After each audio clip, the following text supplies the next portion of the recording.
Hello, everyone. It's that time again where I read you to sleep. Only this time, I actually have happy stories. I'm going to read from this book called Once Upon a Story, where not only are there stories, there are also some poems. And if I'm feeling like it, I might ask you some questions about the stories. But we'll see. Because sometimes when we challenge our brains, it makes us sleepy. So let's go ahead and dive right in.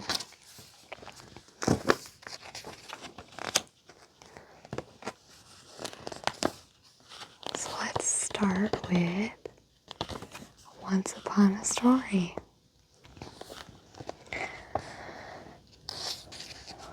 Once upon a pillow, I dreamed a happy dream.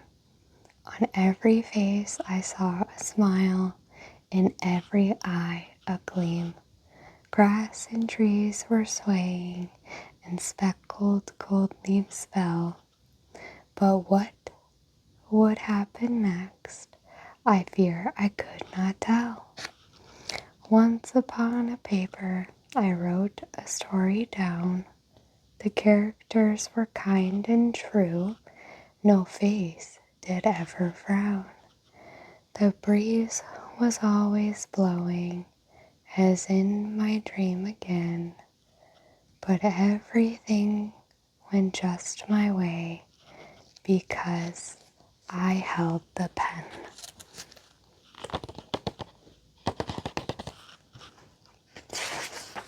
That was actually really beautiful.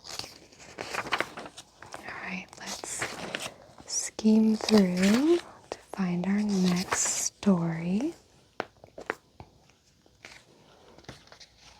I think we have to do this one. Just because it looks so pretty. Okay.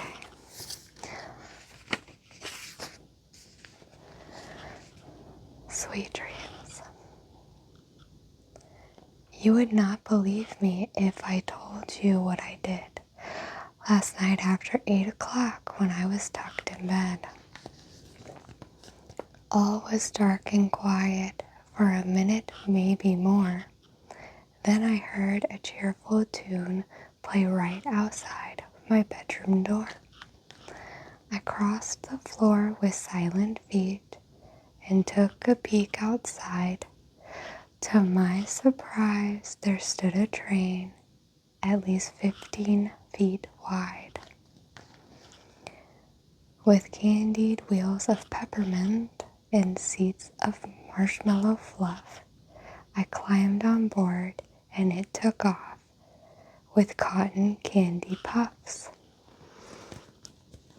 It took me past the pudding lake to Sugar Cookie Town, where the mayor came to meet me in a sprinkled icing gown. "We have quite a problem," said she with a candy frown. "Giants from Hot Cocoa Springs have eaten half the town." "There's one now," the cookies cried on Muffin Mountain Top. So I stormed out to fight him with a lemon lollipop. But as I thundered closer, I began to realize he was not at all a giant, just a hungry boy my size. "Stop! The sugar cookie town is crumbling," I said. Then I held out my lollipop and begged, "Eat this instead." He understood and gave a smile as all the cookies cheered. Once more I climbed the candy train and toward my house it steered. It wasn't long before I reached my bedroom safe and sound. Maybe you'll go with me when the train comes back around.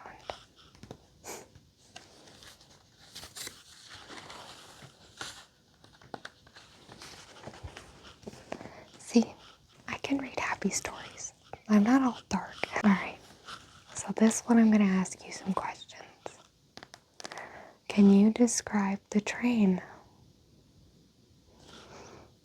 Can you name the different places the main character saw in the poem? What was the giant? And lastly, why was a lemon lollipop useful for saving the town? All right, let's see.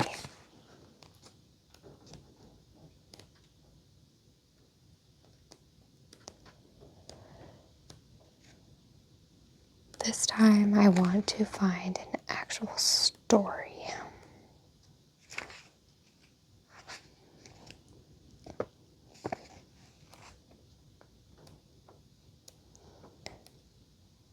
Hopefully, here we go. It's called A Good Boy. I'm going to sit back a little bit more. It's starting to hurt my back.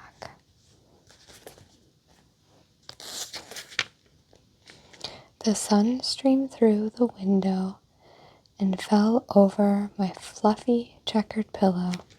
I let myself lie there for a second or two, warm and cozy, but then I remembered my master. My head shot up and turned in the direction of the tall wooden bed across the room. He was lying there as still as he could be. I crossed the room quickly and nudged the hand that hung off the side of the bed. "Ben?" I whimpered and tugged at his blanket. "It's time to get up." As the cold air hit his toes, he finally squirmed and sat up. "Good morning, buddy," he said to me and scratched behind my ear. I wagged my tail with pride as he hopped out of bed and prepared for the day. My morning job was done, and I didn't even have to bark. I panted patiently while Ben filled my food and water bowls to the top. Then I dove in, chomping and chewing with all my might while Ben headed toward the door. "Bye, buddy. Be a good boy. I'll see you in a few hours." This was our routine. Every day was much like this one, but I didn't mind at all. Ben had a job to do at a place called school, and while he was away, every day he left me in charge of the house. It was such an honor to be trusted with such an important job. If I did my job well, I would be a good boy. I wasn't quite sure what a good boy was, but I knew I wanted to be one, especially if it would make Ben happy. When I finished my breakfast, I took up my post at the window and watched for intruders. Soon a white car pulled in front of the house. My blood boiled. It was the mailman. "Get away from my house," I barked at him. "You don't belong here." After a few more vicious barks, he drove away. As I watched him leave, I snorted with triumph, but I couldn't understand why I had to teach him the same lesson day after day. Just then, something caught my attention. I sniffed the air and followed my senses all the way to the kitchen counter, where I found a white box. I sniffed the box more closely and my mouth began to water. It smelled much sweeter than dog food. I had to taste whatever was in that box. I grabbed the edge of the box with my teeth and pulled it off the counter. It landed on the floor with a splat of cream-colored goodness. With one taste, I was captured. It was so delicious, so creamy, that I just couldn't stop myself. And I didn't stop until the floor was licked clean. I thought to myself that I would never want to eat dog food again, not after this tasty meal. But that afternoon, I began to think I had made a mistake. Never in my short life had I felt so sick. I could do nothing but lie down on my pillow and whine. Just then I heard the front door open, which meant Ben had returned. On a normal day, I would have met him at the door and happily given him the day's report.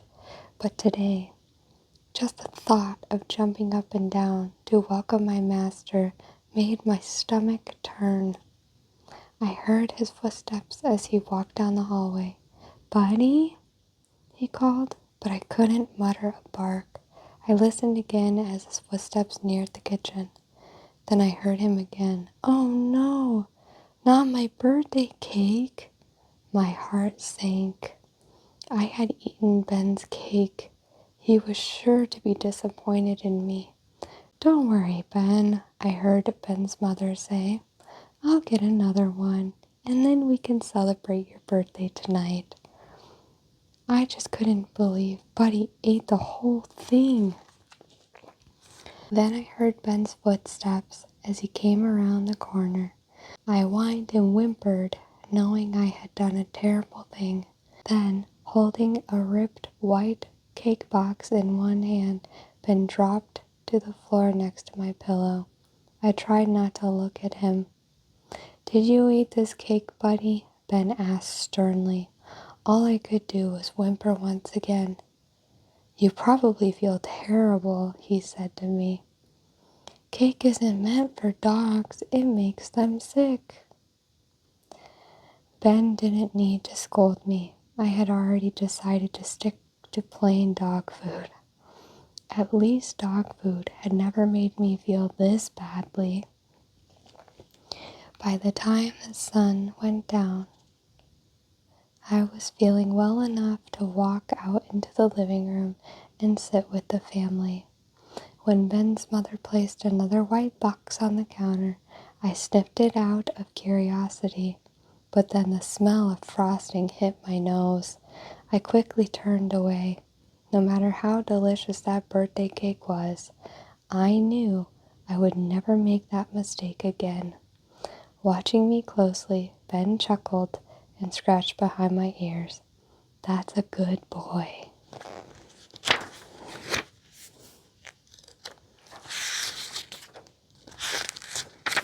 Show you the picture. There's the good boy. Alright, let's see what's next. Are you getting sleepy yet? I think from here on out, I might just whisper because I notice like when I try to do soft spoken, my voice like cracks a little bit. So we might just whisper, okay? If that's alright with you. Let's see how it goes. Oh, this is from a different author. Little Talk by Eileen Fisher. Don't you think it's probable that beetles, bugs, and bees talk about a lot of things? You know, such things as these. The kind of weather where they live in jungles tall with trees, and earthquakes in their villages whenever people pass. Of course, we'll never know if bugs talk very much at all because our ears are far too big for talk that is so small.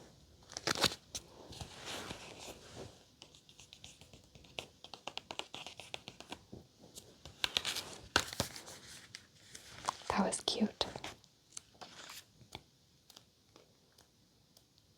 I know there's one I really wanted to read. Let's see here.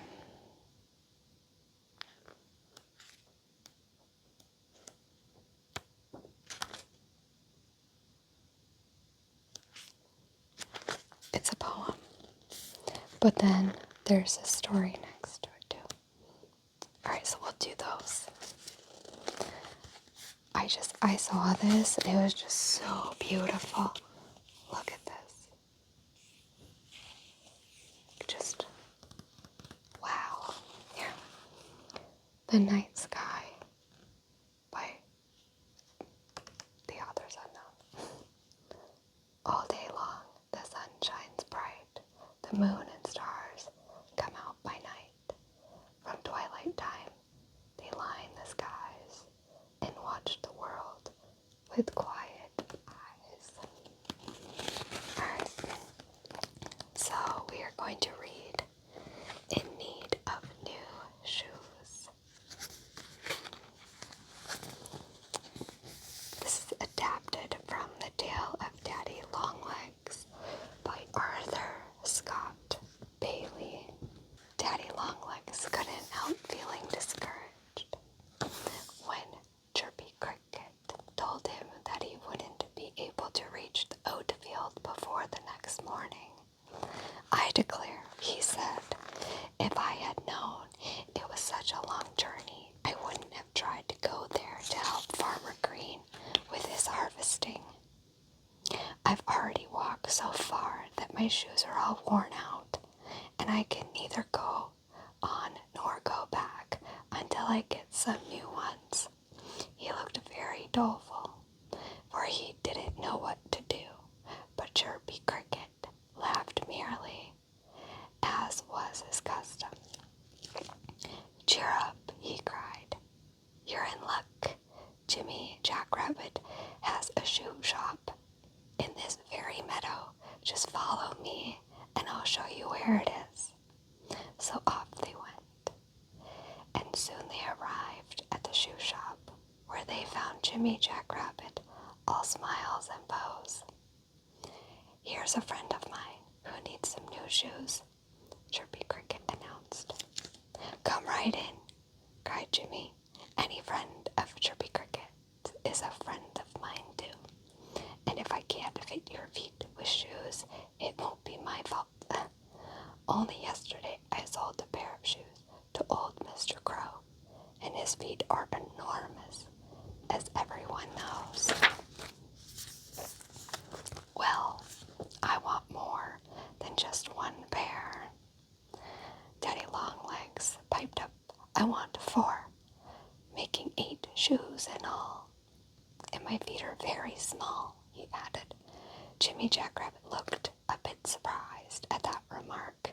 He was not accustomed to seeing 8-legged customers in his shop, but he made no comment, though he couldn't help staring at the number and size of the Longlegs' feet.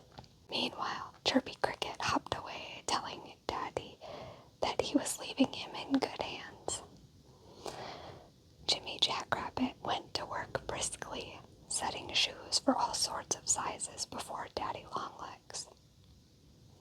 Soon he was not only placing them in front of Daddy, but on both sides of him and behind him as well.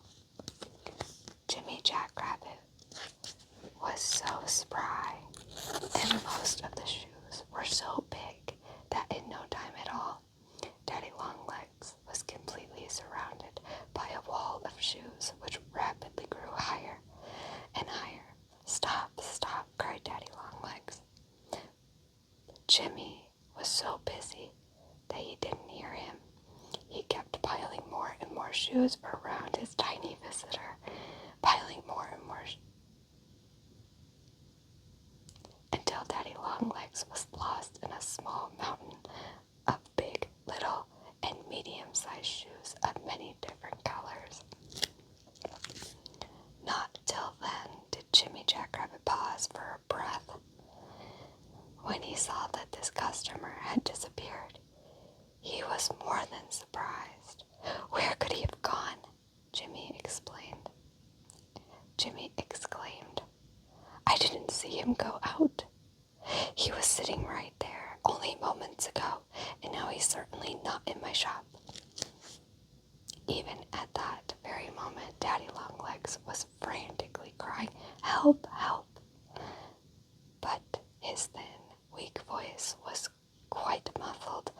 the great heap of shoes that buried him. After waiting for a few minutes, Jimmy Jackrabbit closed and locked his door and went skipping off to Farmer Green's garden where the cabbages grew.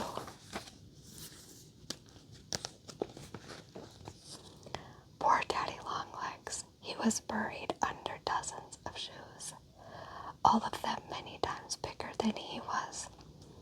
He couldn't help being alarmed when he heard Jimmy walk out of the shoe shop and lock the door behind him. Daddy wished that he had told Mrs. Ladybug in the beginning that he wouldn't help Farmer Green with his harvesting. Then he would never have started on his long journey to the oat field and worn out his shoes. And if he hadn't worn out his shoes, of course he would never have visited Jimmy Jackrabbit's shoe shop and gotten himself into such a terrible trouble.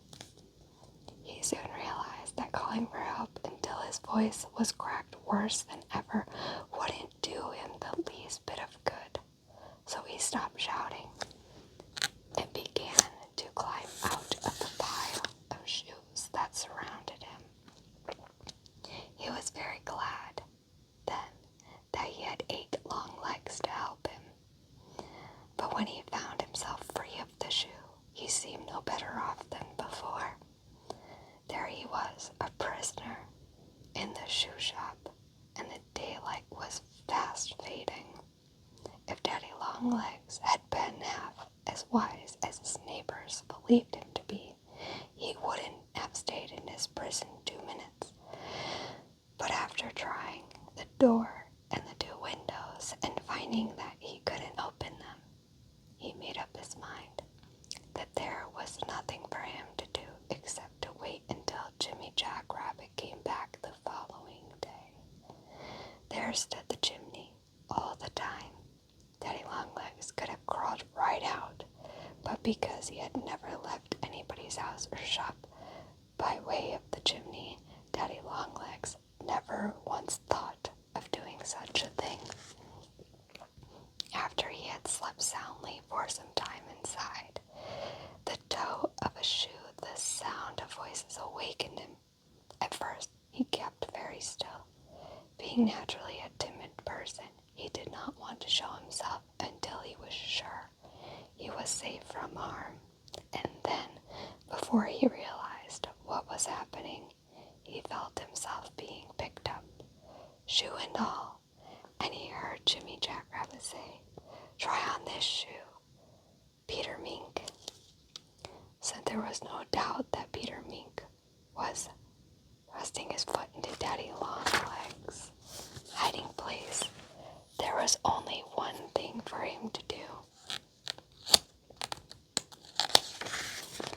Knowing that he was in great danger of being crushed, he withdrew into the very tip of the shoe, and luckily for him, Peter Mink's toes did not quite reach him.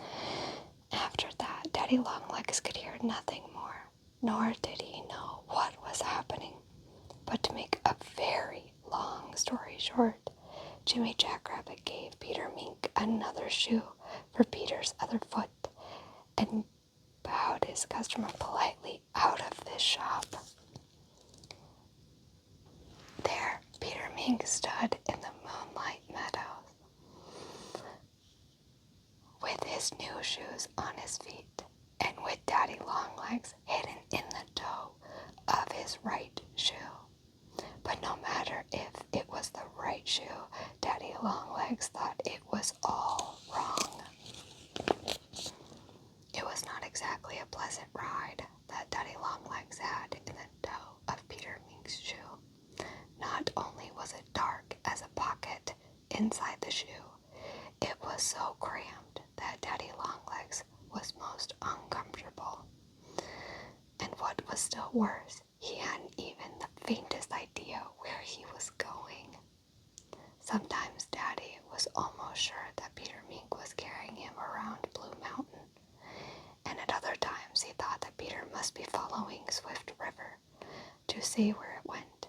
Anyhow, Daddy suffered such a pitching and tossing and tumbling and jouncing as as he had never known in all his life. Then at last, to Daddy's great relief, Peter Mink kept quite still for a long time. That was when Peter burrowed into a haystack to take a nap, and since it was then many hours past Daddy Longlegs' regular bedtime, he went to sleep too. But he woke with a great start when Peter Mink crawled out of his shelter about dawn. And at first Daddy Longlegs couldn't imagine what was happening. But after he had bounced about a bit, he remembered the terrible accident that had happened to him in Jimmy Jackrabbit's shoe shop in the meadow. Suddenly, Peter Mink stopped, and to Daddy Longlegs' great delight, Peter began to take off his shoes. Yes, Peter Mink removed his shoes, and then he removed himself. And this to say, he dropped his shoe carelessly upon the ground, for that was his way, and took himself off. Daddy Longlegs waited until Peter Mink had stolen away, and then he dashed out of the shoe much faster than he had entered it the evening before. Yes, the evening before. Now it was the following morning in broad daylight. Daddy Longlegs stretched his 8 legs, first one after another, and then all together. He was so glad to escape from his cramped quarters that he had little thought for anything except the joy of being free once more. I want you guys to see this cute picture. Then he remembered all at once that he was lost, and that was enough to start his 8 legs to shaking beneath him in a very unpleasant fashion. Daddy Longlegs was frightened. Anybody could have seen that. After a few moments, he looked about him, wondering which way he had better go. And as he gazed at his surroundings, he saw, not far off, a familiar-looking object. At first, Daddy could scarcely believe his eyes, and he looked steadily at which he saw, as if he half expected it would fly away and vanish. But the object did nothing of the kind, and how could it anyhow? Because it was Farmer Green's house that caught Daddy Longlegs' eye. And there stood the great barn too, a little way off, and there was the bridge across Swift River. Without knowing what he was doing, Peter Mink had brought Daddy Longlegs almost home. And then he had taken off his shoes because he wanted to go for a swim in the duck pond in the hope of catching an eel for his breakfast. Well, Daddy Longlegs lost no time in making his way back to the stone wall by the roadside, and the first person he met there was none other than little Mrs. Ladybug, who seemed delighted to see him, and asked him how he liked working for Farmer Green. "Yes, it's a fine day," said Daddy Longlegs.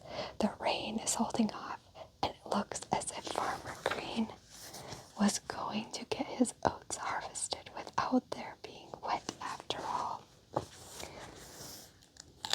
"I see you're deaf today," Miss Ladybug observed in a bidding tone. "It's a shame, and Farmer Green ought to be very grateful to you for your help.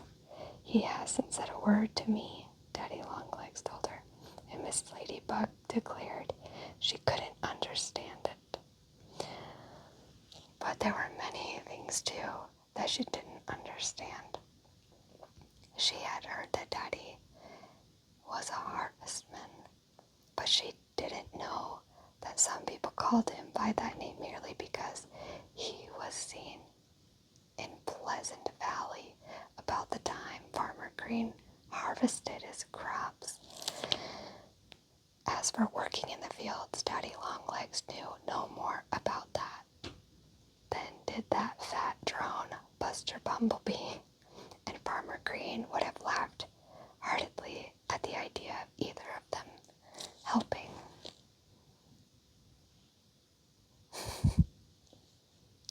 That's the story.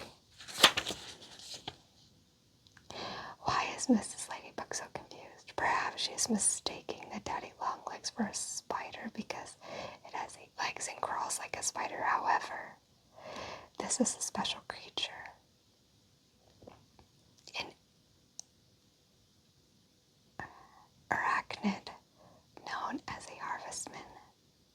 The author is taking this bit of information and writing a play on words to show that the ladybug mistakes the daddy longlegs for someone who helps the farmer harvest crops.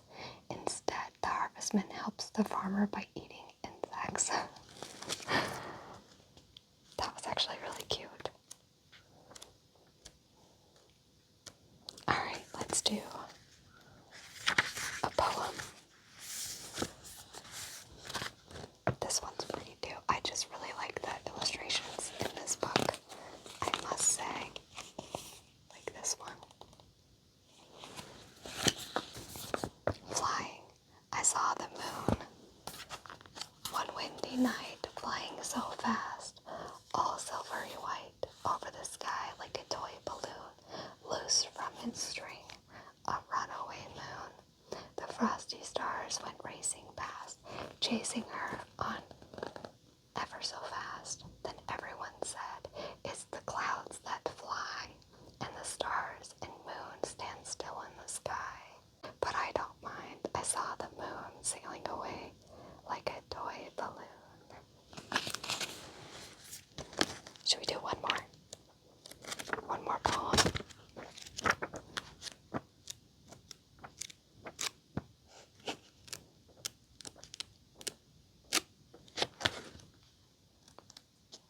I want to do a good one. Oh, I like this. Look at this. Just these pictures are so beautiful. A Good Play by Robert Louis Stevenson. We built the ship upon the stairs, all made of the back bedroom chairs, and filled it full of sofa pillows to go a-sailing on the billows. We took a saw and several nails, and water in the nursery pails. And Tom said, "Let us also take an apple and a slice of cake," which was enough for Tom and me to go a-sailing on till tea. We sailed along for days and days, and had the very best of plays. But Tom fell out and hurt his knee, so there was no one left but me.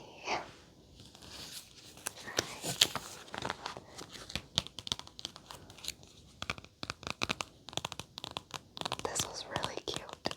I actually borrowed this from my daughter, and I'm really glad that I did, because I got a book from Goodwill. They have like a whole library section, and I thought it was fun stories, but once again, they were like dark tales about